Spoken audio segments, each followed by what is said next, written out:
ఈరోజు నేను జిల్లా కలెక్టర్కి సబ్ కలెక్టర్ గారికి ఉత్తరం రాస్తా ఉన్నాను. రంజాన్ మాసం నడుస్తుంది, అందరూ కూడా ఉపవాస దీక్షలో ఉంటున్నారు. అయిపోయిన తర్వాత సాయంకాలం ఉపవాస దీక్షను ముగించే సందర్భంలో వచ్చేటువంటి ఇఫ్తార్, దీనికి సంబంధించినటువంటి విందు ఇవ్వాల్సి ఉంటుంది.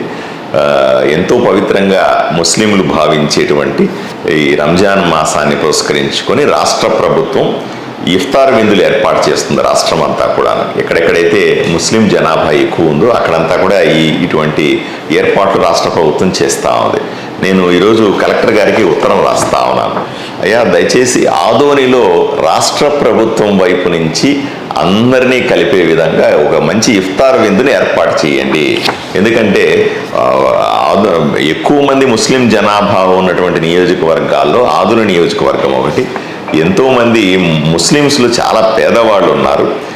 వీళ్ళందరినీ దృష్టిలో పెట్టుకొని, వాళ్ళ మత విశ్వాసాలని దృష్టిలో పెట్టుకొని, వాళ్ళ ఆలోచనలు దృష్టిలో పెట్టుకొని ఆదోని లాంటి ప్రాంతంలో మీరు ఇఫ్తార్ విందును జిల్లాలో, ఆ కర్నూలు జిల్లాలో ముఖ్యమైనటువంటి ఆదోనిలో ఇటువంటి రాష్ట్ర ప్రభుత్వం నిర్వహించే ఇఫ్తార్ విందుని ఏర్పాటు చేస్తే చాలా గౌరవంగా ఉంటుంది. మా ముస్లిమ్స్ కూడా ఎంతో సంతోషపడతారని కలెక్టర్ గారికి నేను ఉత్తరం రాస్తా ఉన్నాను.